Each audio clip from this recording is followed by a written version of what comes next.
Identification of suspicious transactions. Indicators and reporting of suspicious transactions by financial institutions. Under the AML CFT framework, financial institutions, FIs, are required to establish and continuously update indicators to identify suspicious transactions. This obligation ensures that FIs can effectively detect and report transactions that may be related to money laundering, terrorist financing, or other criminal activities.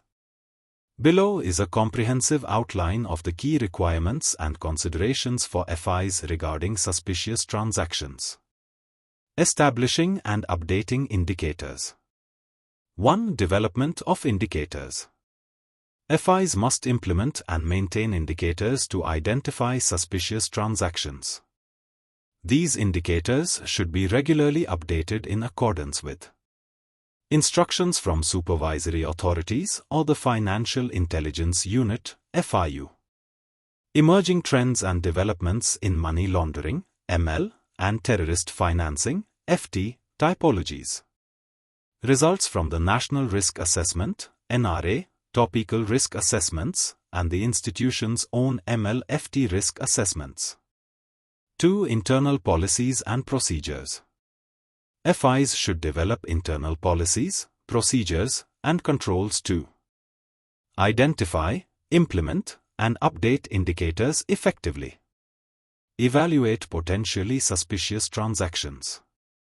Considerations include organizational roles and responsibilities, clearly defined roles for implementing and reviewing indicators, especially those mandated by supervisory authorities or the FIU.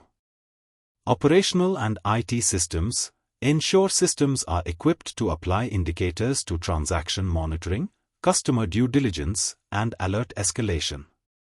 Staff training, train staff on identifying and reporting suspicious transactions, using indicators, and conducting internal investigations before reporting. Investigation and reporting. 1. Alert management. FIs should have processes and dedicated, experienced staff for investigating alerts and managing related tasks. This includes documenting investigations and decisions to close alerts or report transactions. Ensuring prompt and clear reporting to the FIU once a transaction is deemed suspicious. 2. Reporting procedures. Timely reporting.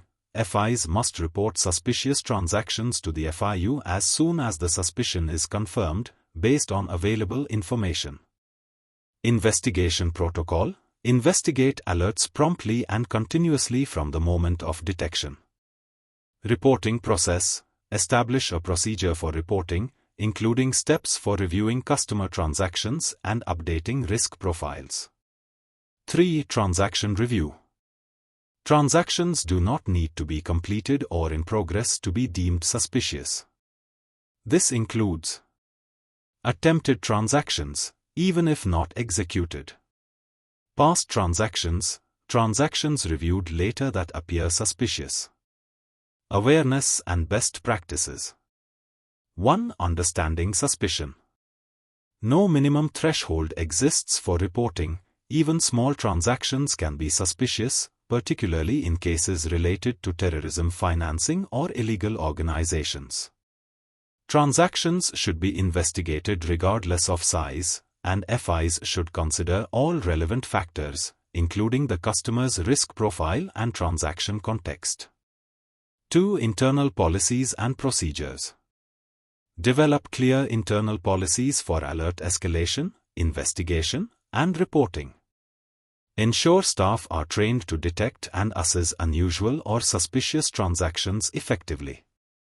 3. Examples of suspicious transactions.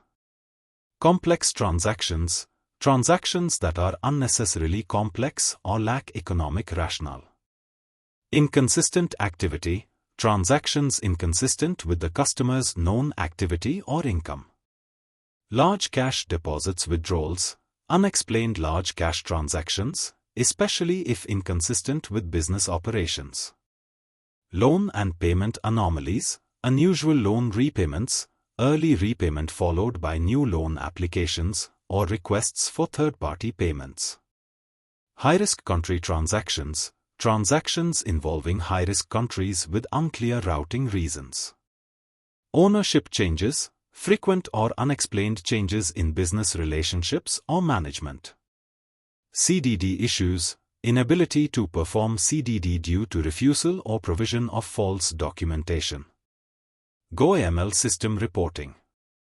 When using the GoAML system to report a suspicious transaction report, STR, select the most appropriate reason from the available menu. Multiple reasons can be selected if necessary.